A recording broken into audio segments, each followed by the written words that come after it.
नमस्कार व्यूअर्स, मैं हूं अमीश देवगन और आप देख रहे हैं प्राइम टाइम का लोकप्रिय कार्यक्रम नंबर 1 शो आर पार। दुनिया की सबसे बड़ी पार्टी, वो पार्टी जिसकी केंद्र के साथ साथ सबसे ज्यादा राज्यों में सरकारें हैं, ऐसी पार्टी जिसने मौजूदा दौर की सियासत में देश की ग्रैंड ओल्ड पार्टी यानी कांग्रेस को हाशिए पर ला दिया है। लेकिन यह सब यूं ही नहीं हो गया, इसके पीछे एक बड़ी सियासी रणनीति थी और अब भारतीय जनता पार्टी नया इतिहास बनाते हुए एक बड़ी रणनीति पर काम कर रही है। अब भारतीय जनता पार्टी के कप्तान 45 साल के नितिन नवीन होंगे, जो बीजेपी के इतिहास में सबसे कम उम्र के पार्टी अध्यक्ष हैं और इसके पीछे पार्टी का एक बड़ा सियासी फ्यूचर प्लान है। बीजेपी लगातार दावा कर रही है कि देश का युवा यानी देश का जेनजी भारतीय जनता पार्टी के साथ खड़ा है और चुनावी आंकड़ों में यह साफ साफ स्पष्ट दिख रहा है। तो क्या आने वाले दिनों में कांग्रेस और दूसरी विपक्षी पार्टियों की मुश्किल और बढ़ने वाली है, क्योंकि मिडिल क्लास को बीजेपी का वोटर माना ही जाता है। इसके अलावा महिलाएं भी हर चुनाव में बीजेपी का भरपूर साथ दे रही हैं और अब जेनजी का साथ बीजेपी के का कनेक्ट और मजबूत हो जाएगा तो यह कांग्रेस के साथ साथ ममता बनर्जी जैसे नेताओं के लिए भी सियासी तौर पर खतरे की घंटी है। तो आज इसी मुद्दे पर होगी देश की सबसे बड़ी पॉलिटिकल बहस। युवा कप्तान बीजेपी का क्या गेम प्लान। स्वागत है आपका आज के इस बड़े कार्यक्रम में।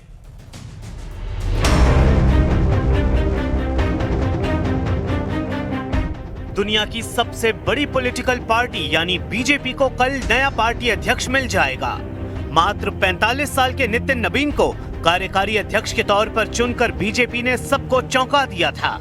लेकिन पॉलिटिकल पंडित कह रहे हैं कि बीजेपी ने बहुत सधी हुई सियासी रणनीति अपनाते हुए एक युवा को पार्टी की कमान सौंप दी है।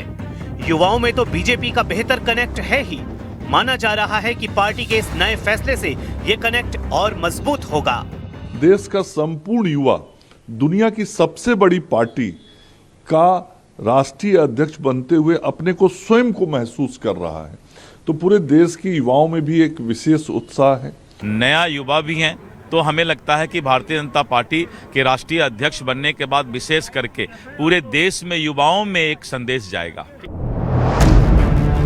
जेन जी यानी देश की वो आबादी जो भविष्य में सियासत की दशा दिशा तय करेंगे और इन पर राहुल गांधी से लेकर अखिलेश यादव तक सबकी निगाहें हैं। लेकिन चुनाव दर चुनाव ये साबित होता जा रहा है कि बीजेपी इस मामले में भी लगातार बाजी मार रही है। जहां कभी बीजेपी के लिए चुनाव जीतना असंभव माना जाता था, वहां भी आज बीजेपी को अभूतपूर्व समर्थन मिल रहा है। ये दिखाता है कि देश का वोटर, देश की जेन जी बीजेपी के विकास मॉडल पर कितना ज्यादा भरोसा करती है। और सिर्फ इतना ही नहीं, बीजेपी खुद को पार्टी विद डिफरेंस बताते हुए इशारों में कांग्रेस और सपा जैसी पार्टियों पर निशाना भी साध रही है।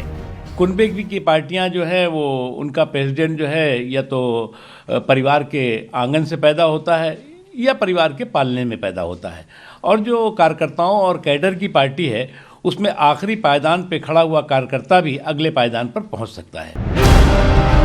लेकिन आज सबसे बड़ा सवाल है, आखिर भारत का जेन जी किस राजनीतिक दल पर सबसे ज्यादा भरोसा कर रहा है? इसी पर होगी देश की सबसे बड़ी पॉलिटिकल डिबेट।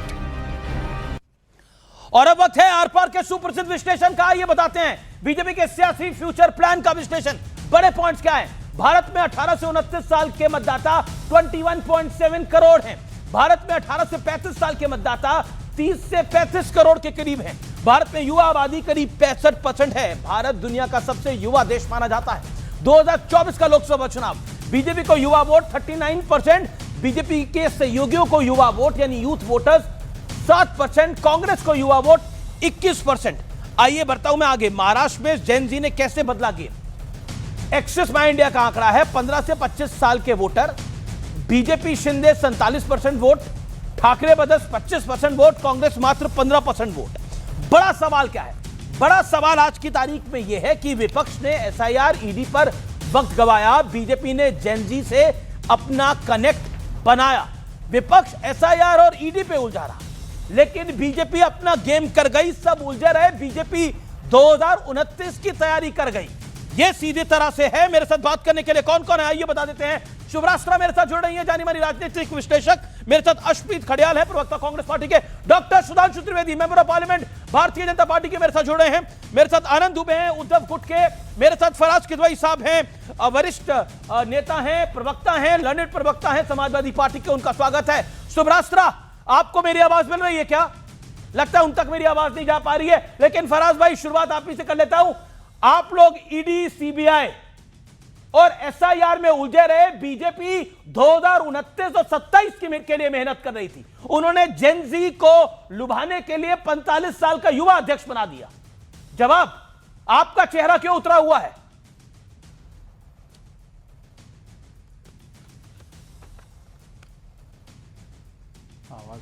फराज किदवई, फराज किदवई, आवाज मिल रही है आपको? लगता है उन तक आवाज नहीं जा पा रही है। शुभराष्ट्र, आपको मेरी आवाज मिल रही है?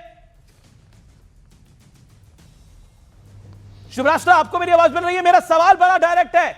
पूरा विपक्ष उलझा रहा ईडी सीबीआई के खेल में, एसआईआर के खेल में, और बीजेपी एक नया राष्ट्रीय अध्यक्ष बना के ले गई बीच में 45 साल का युवा। जी, मुझे लगता है आमिश देवगन जी, ये हमारी राजनीति में संगठनात्मक रूप से कौन सी पॉलिटिकल पार्टी अपने संगठन को लेकर के, अपने वैचारिकी को लेकर के प्रतिबद्ध है और उसके लिए काम कर रही है, ये उस एक तरह से ये उसका आईना है। आप देखिए, भारतीय जनता पार्टी ने जो राष्ट्रीय अध्यक्ष जिनको चुना है, नितिन नवीन जी को, उनका ट्रैक रिकॉर्ड सिर्फ एक एमएलए होने का नहीं रहा है, या वो सिर्फ बिहार की भूमि तक ही सीमित होकर के उन्होंने अपना राजनीतिक काम किया हो, ऐसा नहीं रहा है। और लोगों को, बहुत कम लोगों को पता भी है इसके बारे में, क्योंकि यही बीजेपी की खासियत है कि लोग जो जुड़े भी रहते हैं, जो काम भी करते हैं, बड़े अंडरस्टेटेड तरीके से करते हैं। हाल ही में जो छत्तीसगढ़ में चुनाव हुए, उसमें नितिन नवीन जी का बहुत बड़ा योगदान रहा। सिक्किम में पहली बार भारतीय जनता पार्टी ने मिलकर के जब सरकार बनाई, वहां भी वो को इंचार्ज थे। कुछ बहुत गूढ़ रणनीतियां हैं जिसके तहत वो काम करते आए हैं, और इस चीज का संज्ञान संगठन ने लिया, संगठन के नेतृत्व ने लेकिन लेकिन लेकिन पूरा मेरा पॉइंटेड सवाल ये था, पूरा ऑपोजिशन एसआईआर, ईडी, सीबीआई में उलझा रहा, बीजेपी 27 और 29 की तैयारी कर रही थी।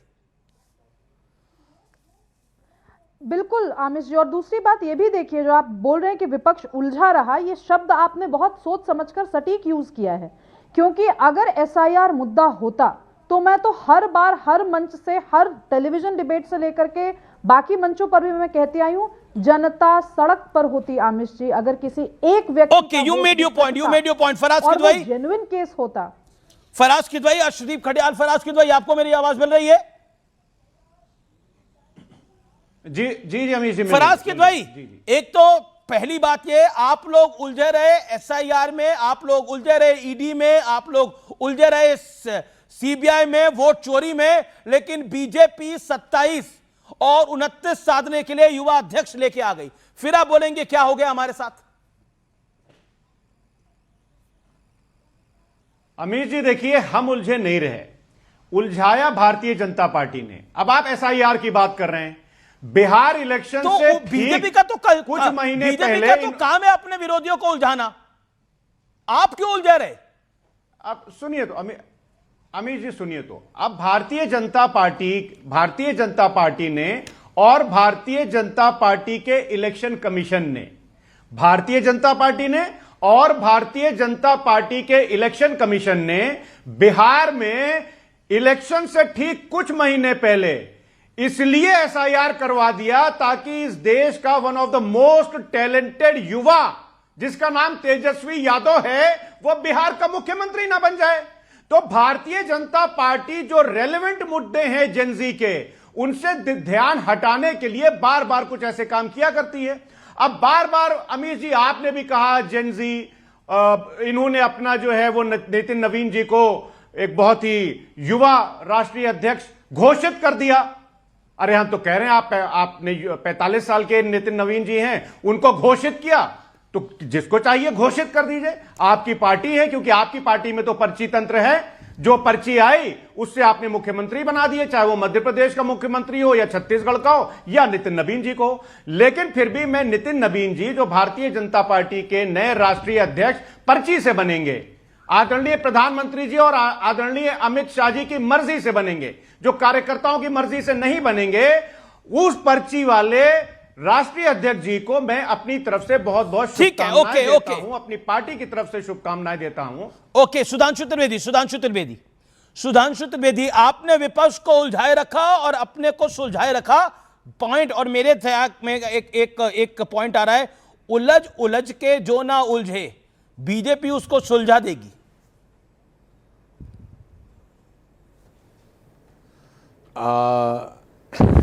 वो है ना, समझ के जो ना समझे वो समझो ना समझ है।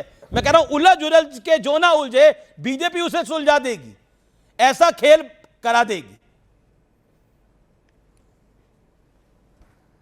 वो कहते हैं ना कि जो उलझाव के लिए, तो विपक्ष की स्थिति इस समय ये हो गई है कि किस्मत हमारी गेस हुए जाना से कम नहीं, बड़ी तरकीब से अहले दानिश ने उलझाई है। वो स्थिति इनकी हुई। अभी फराज साहब क्या बोल रहे थे, अद्भुत वाक्य बोल रहे थे, एक्स्ट्रॉर्डिनरी टैलेंटेड युवा अपने तेजस्वी यादव जी, वाकई बहुत टैलेंटेड युवा हैं। क्या टैलेंट दिखाया है कि पोस्टर से माताजी और पिताजी को गायब कर दिया, आरजेडी के पोस्टर से उनको बाहर कर दिया और परिवार से अपने बड़े भाई को बाहर कर दिया। और ऐसे टैलेंट का प्रस्तुतिकरण किया बिहार में कि भाई साहब उनकी क्वालिफिकेशन यह है कि उनको कोई सरकारी नौकरी नहीं मिल सकती, क्योंकि आजकल क्लास 4 के लिए भी 12वीं पास जरूरी हो गया है, मगर यह कह दिया हर घर में एक सरकारी नौकरी दे देंगे। अद्भुत, मतलब ऐसा गणित जो है वो उनकी क्वालिफिकेशन वाला व्यक्ति दे सकता था। अब मैं बताना चाहता हूं उन्होंने, और ऐसी जबरदस्त टैलेंट है फराज साहब कि इमारतें शरिया का कार्यक्रम होता है पटना में, उसमें वो शिरकत करते हैं जिसमें बोला जाता है हमारे लिए शरिया पहले संविधान बाद में, और उसके बाद आके कहते हैं साहब हम तो सेकुलर के साथ में हैं। ऐसा गजब का टैलेंट था कि सीएम भी प्रोजेक्ट हो गया, उन्होंने राहुल गांधी को पीएम भी प्रोजेक्ट कर दिया, डिप्टी सीएम भी प्रोजेक्ट कर लिया, और आखिर में स्थिति यह बनी कि बमुश्किल नेता प्रतिपक्ष के लायक संख्या जुटा पाए। खैर, अब इसके ऊपर आते हैं। देखिए, वास्तविकता में अमीश जी, राहुल गांधी जी के ट्रैप में विपक्ष फंस गया। एसआईआर कोई राजनीतिक मुद्दा ही नहीं था। ये तो जो एंटी इंडिया फोर्सेस हैं जो विदेश में बैठे हुए हैं, मैं फिर बोल रहा हूं, डोनाल्ड ट्रंप ने फरवरी 2025 में आके कहा कि यूएस एड को जो फाइनेंशियल ग्रांट थी उसने रोकी, यूएस एजेंसी फॉर डेवलपमेंट जो है, इंटरनेशनल डेवलपमेंट, उसने कहा मुझे समझ में नहीं आता यूएस एड भारत में वोटर टर्नआउट को प्रभावित करने के लिए क्यों फंडिंग कर रहा था। यूएस एड का भारत के वोटर टर्नआउट से क्या लेना देना। तो भाई साहब, ये जो कोलंबिया से लेके, जर्मनी से लेके, वियतनाम से लेके, लंकावी से लेके और इंग्लैंड और वो जाते हैं, उनको भारत के अंदर इलेक्टोरल सिस्टम में कुछ समस्या पैदा करनी थी। खामखा में तेजस्वी जी और हमारे अखिलेश जी उस ट्रैप में आके फंस गए। जब आप ट्रैप में आके फंस गए तो आपको नुकसान होना स्वाभाविक था, और आज ले जाकर उन्होंने अखिलेश जी को उस मुकाम में पहुंचाया है अमीश जी कि मुंबई नगर पालिका में और अन्य जगहों पर आज स्थिति है कि ओवैसी की पार्टी को ज्यादा सीटें मिली, समाजवादी पार्टी को 1 मिली। मालेगांव की सीट जहां के लिए सपा और कांग्रेस लड़ रहे थे महाराष्ट्र विधानसभा में कि हम ही लड़ेंगे, और स्थिति क्या हुई वहां जानते कौन जीता है फराज साहब? न सपा न कांग्रेस। जी फराज साहब कुछ कहना चाहते हैं। वहां तो एमआईएम भी नहीं जीती, वहां तो इस्लाम पार्टी जीती है साहब, सबसे नई, सबसे फंडामेंटलिस्ट पार्टी। तो गलतफहमी का शिकार विपक्ष इतना ज्यादा है कि वो राहुल गांधी के ट्रैप में तो आ ही रहा है, अपने वोट बैंक के टारगेट को भी नहीं समझ पा रहा है। बिहार में क्या हुआ? Blood is thicker than water. जहां सीमांचल में वो मजबूत थे वहां पर ओवैसी को जिताया, आपके एक्स्ट्राऑर्डिनरी टैलेंटेड तेजस्वी जी को नहीं जिताया। इसलिए मैं कह रहा हूं एक्स्ट्राऑर्डिनरी ग्राउंड। ओके, फराज की राष्ट्र का भी भला होगा, विपक्ष का भी भला। ओके, फराज की दुबई। देखिए अमीर जी, ये चर्चा बिहार की नहीं थी, लेकिन अब क्योंकि सुधांशु जी बिहार को लाए तो मैं एक बात जरूर कहना चाहूंगा। मैं फिर से, ठीक है मैं भी लाया, मैं फिर से बोल रहा हूं कि extraordinary and talented Tejashwi Yadav ji अगर इस बिहार प्रदेश के मुख्यमंत्री बनते तो वो डेफिनेटली उनके पास कोई ना कोई प्लान होगा कि वो हर घर में एक सरकारी नौकरी देते। अब अभी सुधांशु जी ने एक बात कही ना, तो जैसे बिहार के लिए क्या है कि इन्होंने चलते हुए इलेक्शन में, मैं तो ये इलेक्शन, ये तो मेरे पास जो मॉडल कोड ऑफ कंडक्ट है वो ये रखा हुआ है, इसका जो पैरा 4 है वो क्लियरली कहता है कि no fresh sanction for the government scheme should be made, review by political executive and processing of beneficiary oriented schemes if ongoing. मतलब अगर कोई ऑनगोइंग स्कीम भी है तो उसमें भी आप बेनिफिट्स नहीं दे सकते।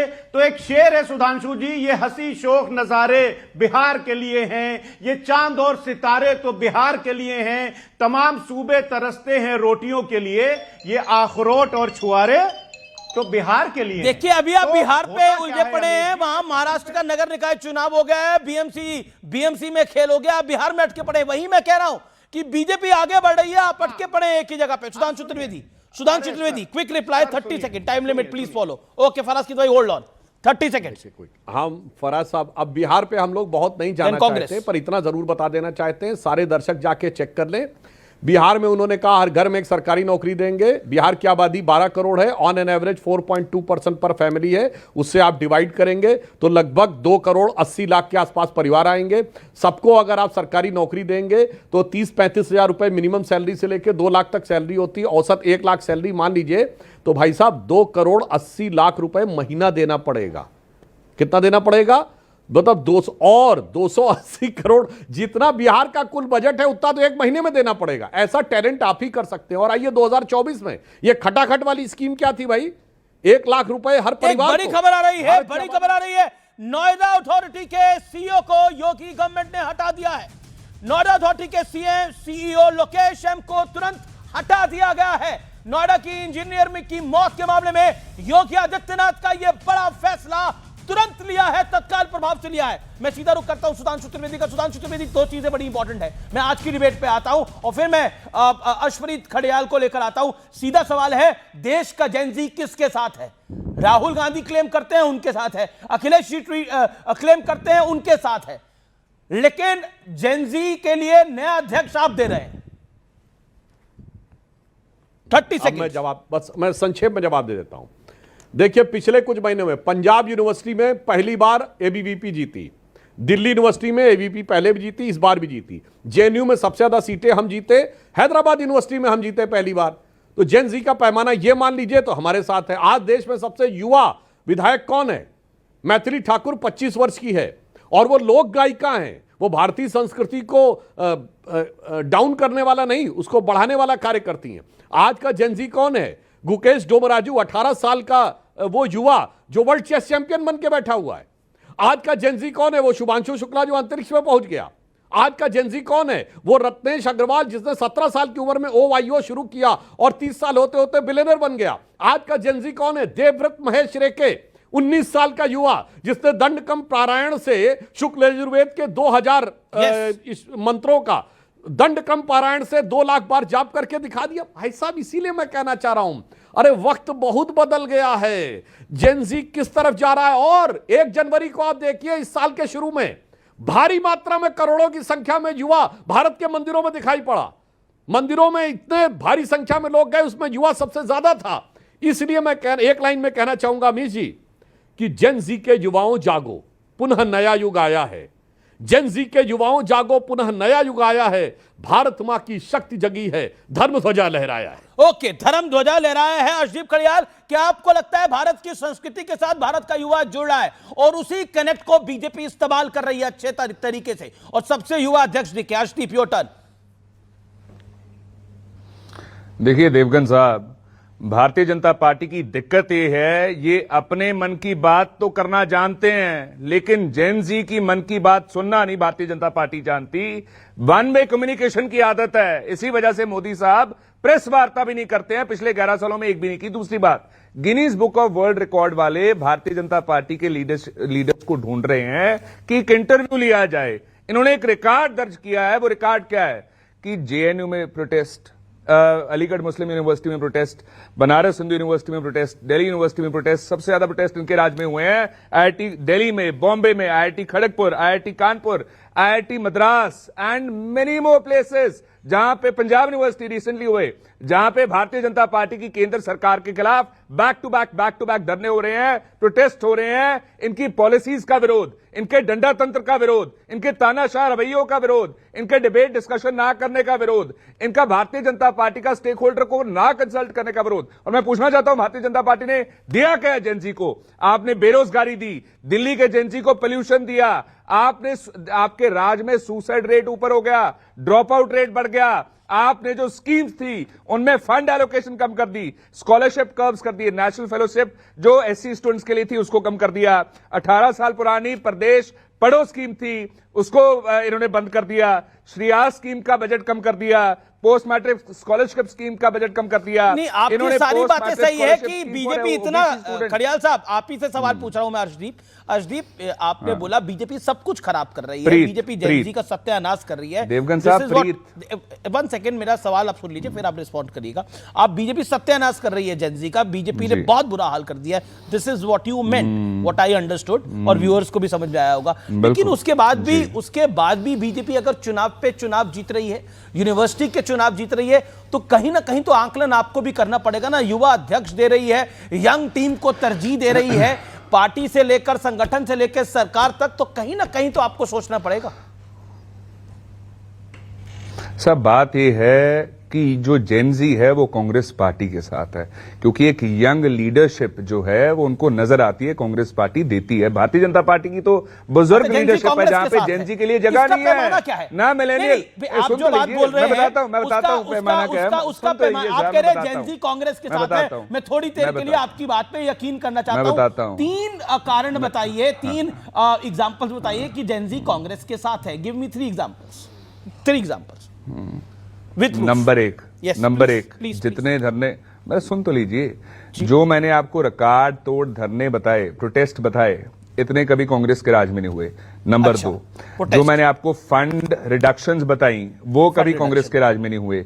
नंबर 3, जो भारतीय, सब सुन तो लीजिए, मैं तो ये कह रहा हूं भारतीय जनता पार्टी की जो लीडरशिप है ना, वो जरा कमेंट पढ़ा करे। जो जेनजी लिखती है ना, मिलेनियल लिखते हैं, इन लोगों के कमेंट तो पढ़ के देखिए, आपकी आंखें खुल जाएंगी। बताया कांग्रेस के साथ है, तो आप ये बताने की कोशिश करें ये जो कमेंट्स होते हैं वो कांग्रेस लिखवाती है, ये जो प्रोटेस्ट होते हैं ये कांग्रेस कराती है। एक उदाहरण देता हूं मैं आपसे पूछ रहा हूं कांग्रेस के साथ है, इसका प्रूफ क्या है? एक उदाहरण देता हूं। Okay, Sudhanshu Trivedi wants to respond. Sudhanshu 40 second, Arshpreet को आपका जवाब। मैं बताता हूं, बस 10 सेकंड में आपको जवाब दे रहा हूं। I'll give you 40 second after that. Sengar के बारे में क्या लिख रही है जरा देखें। चिन्मयानंद, कुलदीप सेनगर, ब्रिजभूषण, संदीप सिंह, ऐसे लीडर्स के लिए क्या लिख रही है? Okay, let Sudhanshu Trivedi comment. Okay, gen Z Congress के साथ है, प्रूफ नंबर 1 प्रोटेस्ट हो रहे हैं। प्रूफ नंबर 2 जो कि अर्शप्रीत ने बोला कि कमेंट हो रहे हैं यूट्यूब पर और इंस्टाग्राम पे और सोशल मीडिया प्लेटफॉर्म पे जो कमेंट हो रहे हैं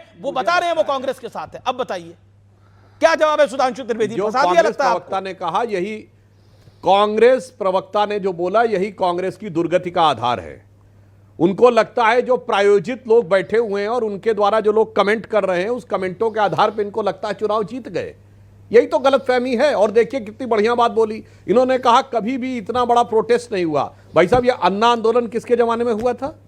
आइए, भारत के इतिहास का सबसे बड़ा आंदोलन, श्री राम जन्मभूमि आंदोलन, उतना बड़ा आंदोलन तो कभी भारत छोड़ो आंदोलन में नहीं था, बीबीसी ने कहा। ये सुनिए, लोकनायक जयप्रकाश का आंदोलन, क्या बात कर रहे हैं, गोरक्षा आंदोलन, कितना बड़ा किसान का आंदोलन जिसमें चौधरी चरण सिंह, चौधरी देवीलाल सब भूल गए। यूथ प्रोटेस्ट ही था, राम मंदिर का आंदोलन यूथ प्रोटेस्ट ही था। इसीलिए मैं कहना चाहता हूं, सुधांशु इनका कहना है वो यूथ प्रोटेस्ट ही थे, राम मंदिर आंदोलन यूथ प्रोटेस्ट नहीं था, आंदोलन यूथ प्रोटेस्ट नहीं था। Sudhanshu reply quick, 10 second, then Arshpreet ji. Sudhanshu ji, रट्टा नहीं लगा के आए।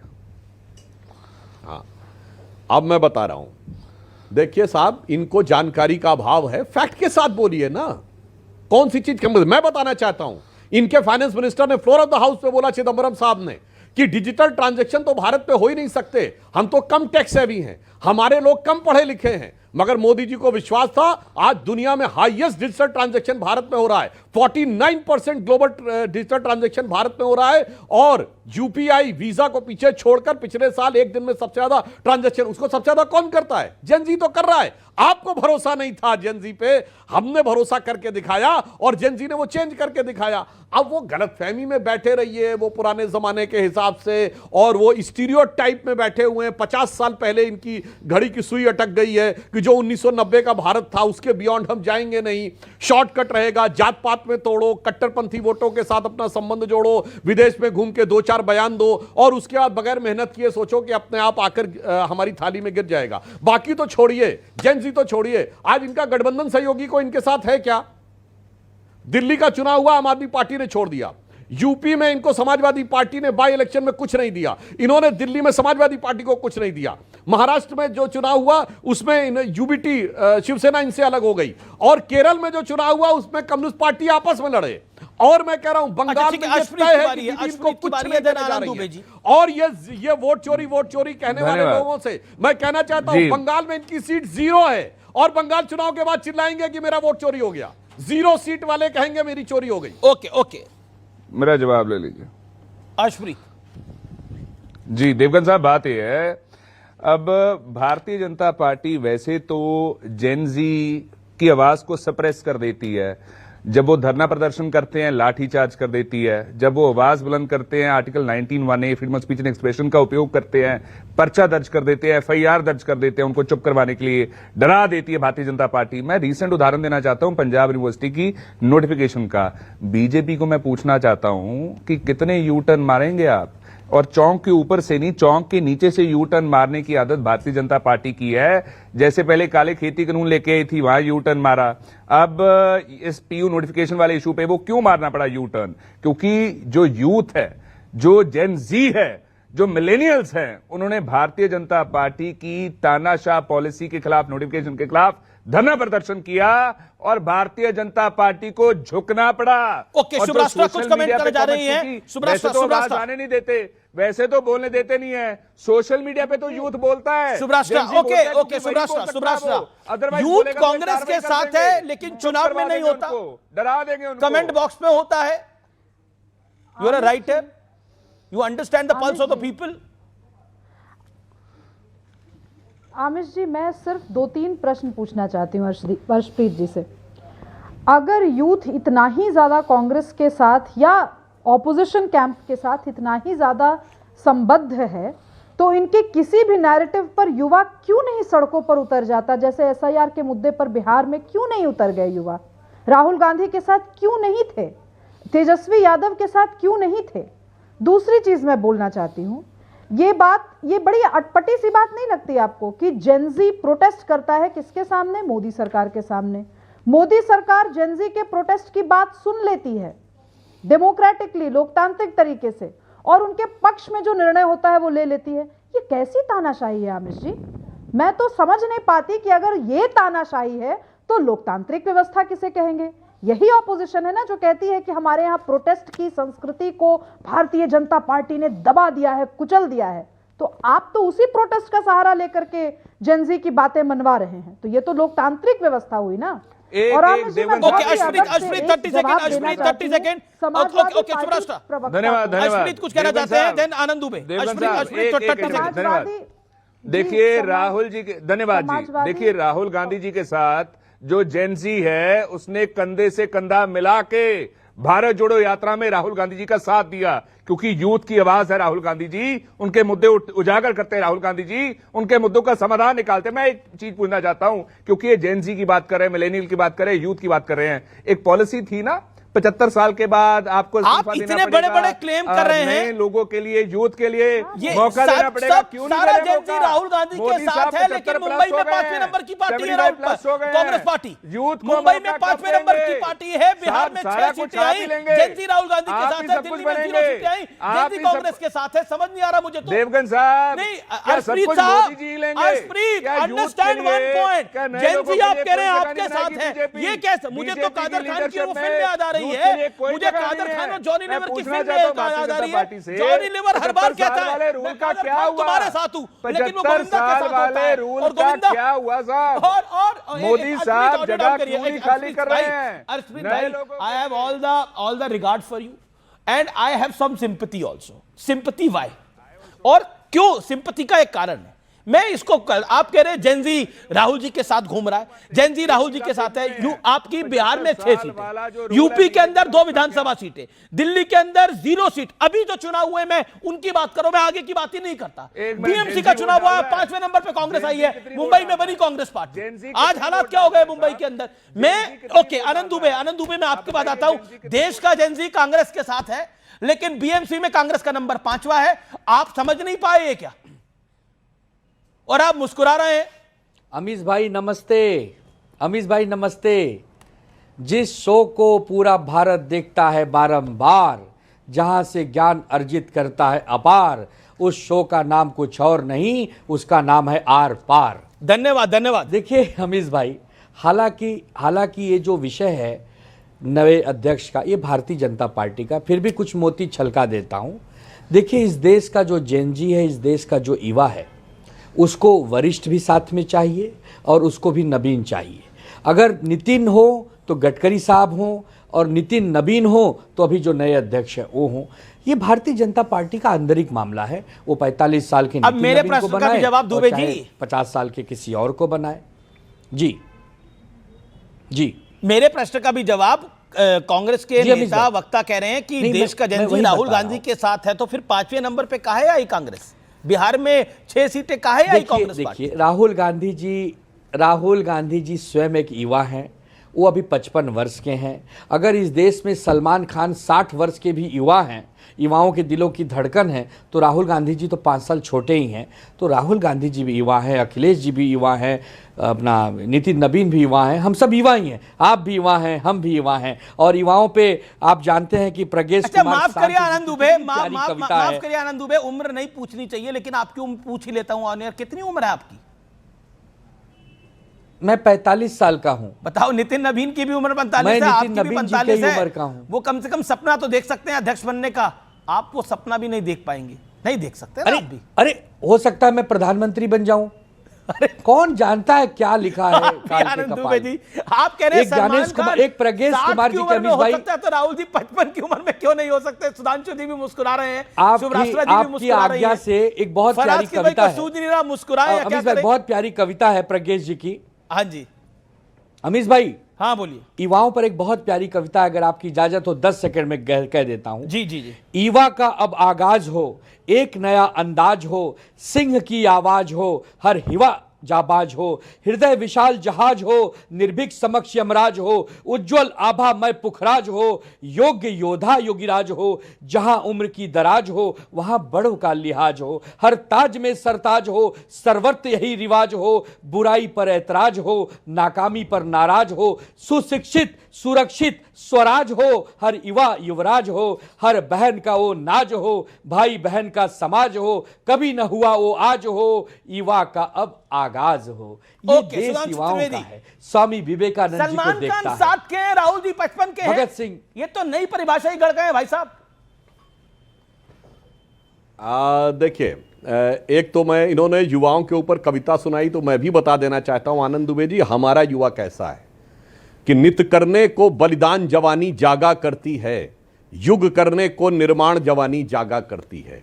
जब देश के ऊपर विपदाओं के बादल छाते हैं, नित नई चुनौती लेकर के जब दुश्मन आते हैं, तब करके शरसंधान जवानी जागा करती है, और नित करने को बलिदान जवानी जागा करती है। और आगे की पंक्ति पे ध्यान दीजिएगा, जब गजनी के आक्रमणों का आतंक समाया हो, जब सोमनाथ के मंदिर ने सम्मान लुटाया हो, तब बन करके चौहान जवानी जागा करती है, युग करने को निर्माण जवानी जागा करती है, नित करने को बलिदान जवानी जागा करती है। जी, देश का सबसे अमीश जी, देश का सबसे बड़ा शो है, प्राइम टाइम का सबसे ज्यादा देखे जाने वाला कार्यक्रम है। आनंद दुबे ये सलमान खान के 60 साल की बात करके मेरे साथ भी मुंबई से एक मेहमान जुड़ने वाले हैं, लेकिन वो ना 60 के हैं ना 55 के हैं, वो आपको बचपन से जानते हैं। मैं उनको भी स्टूडियोज में बुलाऊंगा। आनंद दुबे में क्यों पॉइंट 20 सेकेंड्स।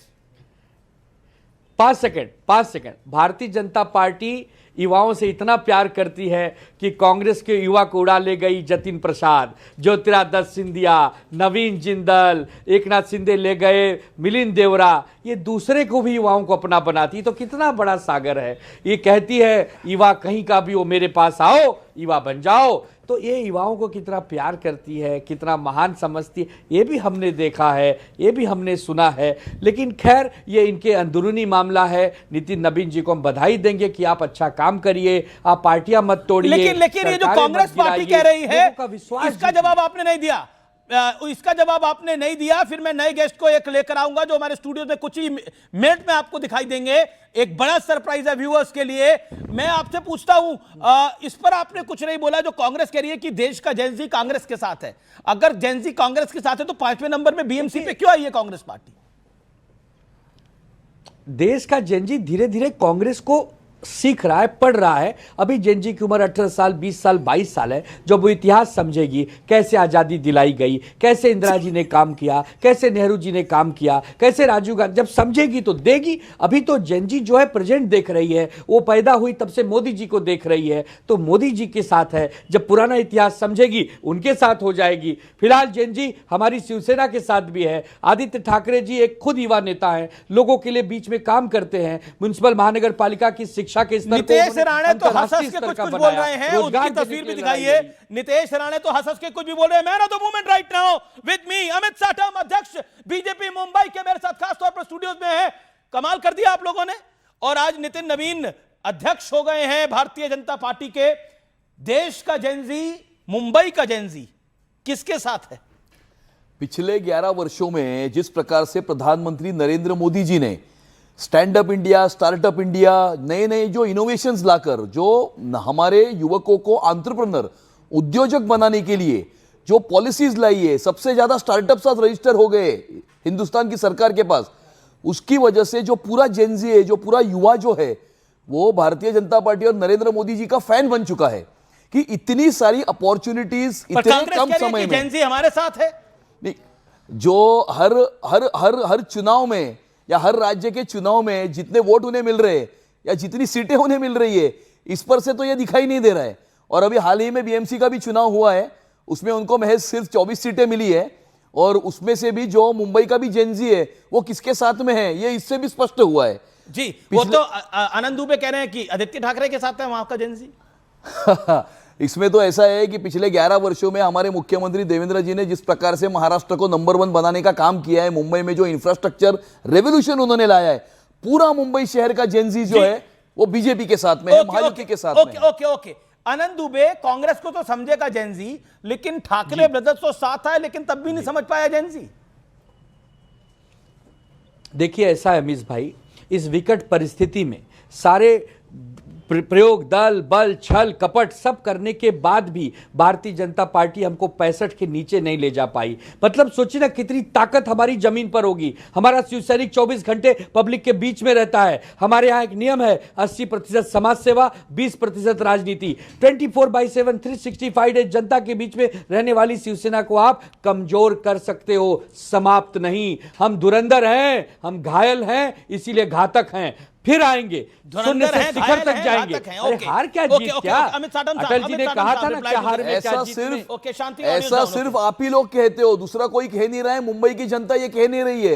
पहले मुंबई के कॉर्पोरेशन में आपके 100 से ज्यादा नगर सेवक चुन के आते थे, फिर वो आंकड़ा 90 पे आया, पिछले चुनाव में 84 पे आया, और अभी इस चुनाव में आप 65 पे आए हो।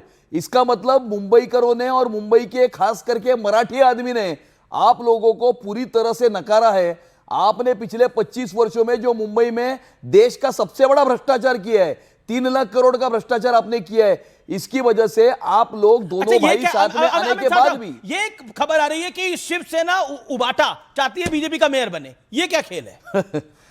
अभी उनका तो मेयर बन नहीं सकता, और इसीलिए कुछ ना कुछ फेक नैरेटिव इन्होंने आज तक किया ही है। झगड़ा लगवा रहे लग रहा है। नहीं, ये तो आज तक इन्होंने किया ही है काम है ना, फेक नैरेटिव फैलाना। लोकसभा के चुनाव में भी नहीं, संजय राउत तो ऐसा है कि हम जब भी पुलिस स्टेशन जाते हैं तो एक नॉन कॉग्निजेबल होता है, वैसे महाराष्ट्र की राजनीति के non cognizable item Sanjay Raut है। तो वो जो भी कहते हैं उसकी तरफ ध्यान देने की आवश्यकता नहीं है। आप कहते हैं संजय राउत पे ध्यान देने की आवश्यकता नहीं। नॉन कॉग्निजेबल आइटम है, नॉन कॉग्निजेबल आइटम है आपके संजय राउत, आइटम है आप कह रहे हैं उनको, संजय राउत आइटम है, नॉन कॉग्निजेबल। आनंद अमीश भाई, ये भारतीय जनता पार्टी का चाल चरित्र चेहरा होगा, ये उनका संस्कार होगा किसी भी व्यक्ति के लिए बात करने का, हमारा नहीं। संजय राउत हम कैसे देवेंद्र जी के आगे आदरणीय कहते हैं, मोदी जी के आगे हम एक यशस्वी प्रधानमंत्री कहते हैं। हमारी राजनीति विचारधाराओं की लड़ाई है, व्यक्तिगत नहीं है। हमें मुंबई की जनता ने जनादेश दिया है विपक्ष में बैठने का, हम विपक्ष में बैठेंगे, जनता की सेवा करेंगे, विपक्ष में बैठ के पुरजोर अपनी आवाज उठाएंगे, मुद्दे रखेंगे। हम कैसे दे सकते हैं? पिछले 11 वर्षों में मोदी जी के और देवेंद्र जी के काम से ये भी अभी इतने प्रभावित हो चुके हैं, मिला है, तारीफ लिख रहे हैं, बीजेपी हमारी भी तारीफ करने लगे हैं। ओके, मेरे साथ सुधांशु त्रिवेदी है, BJP member of parliament. Amit सातम को आप कुछ कहना चाहते हैं? सुधांशु जी बीजेपी के मुंबई प्रेसिडेंट है, पहली बार बीजेपी का मेयर बनने जा रहा है वहां पर, एनीथिंग यू वांट टू से टू हिम? देखिए, मैं इनको बहुत बहुत बधाई देना चाहता हूं। सही बात है, मुंबई में जो कि भारत की आर्थिक राजधानी नहीं है, इस समय विश्व की बड़ी अर्थव्यवस्थाओं में सबसे तेजी से बढ़ती हुई अर्थव्यवस्था की आर्थिक राजधानी है, जो भारत के सांस्कृतिक गौरव और हिंदुत्व का केंद्र है। वहां पर इनके कार्यकाल में आज यह स्थिति बनी कि भारतीय जनता पार्टी का पहली बार मेयर बनने जा रहा है। तो मुझे लगता है, और वो जो भी होगा हमारा आम सहमति से सब कुछ तय होगा, परंतु भारतीय जनता पार्टी निर्विवाद रूप से सबसे बड़ी पार्टी बन के उभरी है। ये इसके लिए एक बार आरोप लगता है सुधांशु और प्रधानमंत्री नरेंद्र मोदी जी का जो नेतृत्व है, एक बार आरोप लगता है। मेरे साथ फराज किदवई है, वरिष्ठ नेता है समाजवादी पार्टी के, और वो बार बार कहते हैं एक नफरत का माहौल क्रिएट करने की कोशिश हुई है। फराज किदवई, आप क्या कहते हैं? नफरत का एक माहौल क्रिएट करने की कोशिश हुई है नेशन वाइड, और बीएमसी में भी यही हुआ, हिंदू मुसलमान किया गया। फराज किदवई साहब 30 सेकेंड।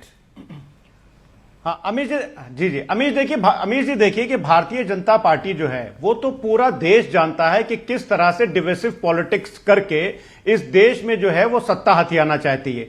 आप देखिए कि जब किसी एक महिला के बलात्कारियों को जेल से निकाल करके फूल मालाएं पहनाई जाती हैं तो इसको आप क्या बोलेंगे? अखलाक, जिसकी लिंचिंग करके जिसको मार डाला गया था, उसका केस जब स्टेट वापस लेने की बात करता है तो आप क्या कहेंगे? सिर्फ छोटी सी एक बात मैं बोलूंगा कि इस देश के जेनजी के बारे में आप बात कर रहे थे अमीश जी। इस देश का जो जेनजी है, खासकर उत्तर प्रदेश का, वो आदरणीय अखिलेश यादव जी के साथ है। और मैं इसलिए बोल रहा हूं कि आदरणीय अखिलेश जी कांग्रेस के साथ मुंबई में जेनजी है, कांग्रेस 5वें नंबर पर है। ओके, एक मैं अमित साटम के पास जाता हूं। एक second Sudhanshu, I will get back to you. Okay Faraz साहब, मैं आपको बताता हूं। अमित साटम, मैं आपको बताता हूं, ये लगातार बयान आए और ये कहा गया कि पूरे चुनाव को हिंदू मुसलमान करने की एक प्रयास हुआ। ये वोट जिहाद नहीं तो क्या है, नीतीश राणे कहते हैं। आपका बयान है बीएमसी का मेयर मुस्लिम नहीं होगा, ये आपका बयान है। मैंने ये जरूर कहा था कि अगर उद्धव ठाकरे का अगर सत्ता आएगी तो खान मुंबई का मेयर बनेगा। दुनिया के कुछ पश्चिमी अंतर्राष्ट्रीय शहरों में जिस प्रकार का वातावरण निर्माण हुआ है, वहां पर जिस प्रकार से सेपरेटिस्ट, फंडामेंटलिस्ट, रेडिकल एलिमेंट्स ने उन शहरों का ताबा लिया है, उन शहरों का रंग बदल चुका है, इस प्रकार के प्रयास जो है वो मुंबई में भी हो सकते हैं। उद्धव ठाकरे की रैली में पाकिस्तान के झंडे लहराए गए थे।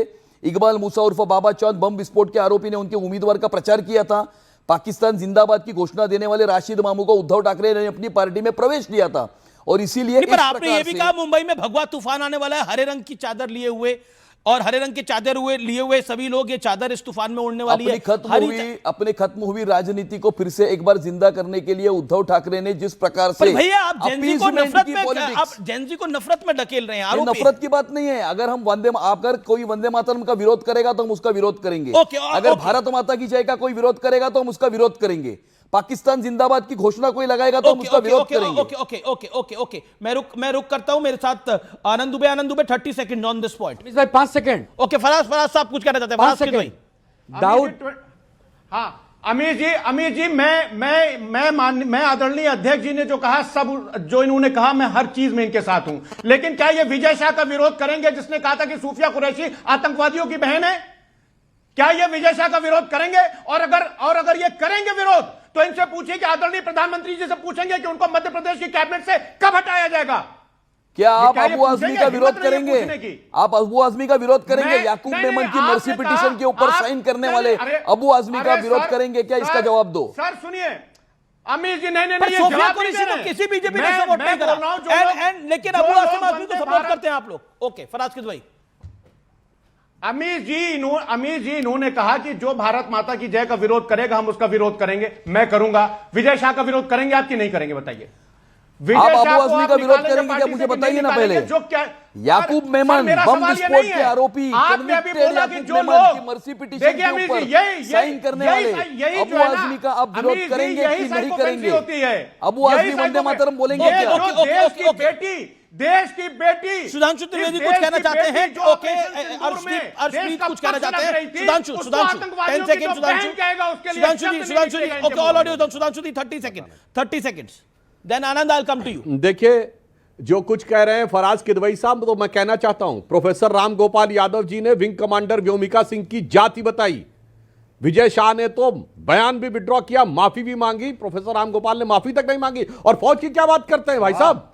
हमने वीर अब्दुल हमीद की शहादत की 85वीं वर्षगांठ 2015 में प्रधानमंत्री मोदी जी ने उनके पूरे परिवार को बुला के प्रधानमंत्री आवास में सम्मानित किया।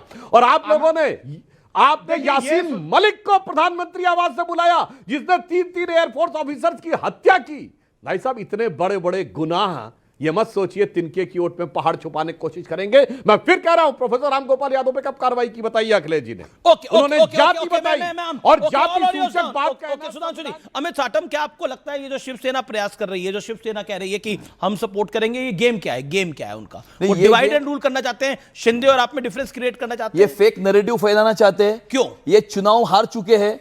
चुनाव हारने के बाद में इनको कहीं ना कहीं लोगों को अपनी तरफ आकर्षित रखना है, इनको न्यूज में रहना है, और इसीलिए इस प्रकार से वो फेक नैरेटिव फैलाना चाहते हैं। उनको ये कहना चाहता हूं, शिंदे जी और आप एक हैं? पूरी तरह से एक है। मेजॉरिटी, पूर्ण स्पष्ट बहुमत, हमें 118 सीटें मिली है। BMC 114 का हाफवे है। बीएमसी का मेयर बीजेपी का होगा, महायुति का मेयर बीएमसी में बनेगा। शिवसेना का भी बन सकता है, किसका भी शिंदे? बन सकता है, और किसका भी बने ये महत्व का नहीं है। ओके। हम किसी सत्ता के स्थान को हासिल करने के लिए काम नहीं करते। मुंबई महानगर पालिका को भ्रष्टाचार विरहित प्रशासन देने के लिए, मुंबई का विकास करने के लिए और मुंबई की सुरक्षितता आबादित रखने के लिए हम काम करते हैं। नए अध्यक्ष पर आप क्या कहना चाहते हैं? नितिन नवीन पर आप क्या कहना चाहते हैं, एक लाइन के अंदर? पूरे हमारा जो मीडियन एज है, पूरे देश का मीडियन एज ये 28 है, और इस प्रकार से एक युवा और अनुभवी अध्यक्ष देकर प्रधानमंत्री नरेंद्र मोदी जी ने आने वाले विकसित भारत को, जो लीड करने वाली भारतीय जनता पार्टी है, वो किस दिशा में जाएगी, उसका एक अच्छा अद्भुत उदाहरण शुक्रिया आपका हमारे साथ जुड़ने के लिए। और खासतौर पर मैन ऑफ द मूवमेंट बड़ी जीत मिली है, और जेन ज़ी के लिए बीजेपी का एक बड़ा मैसेज है नए अध्यक्ष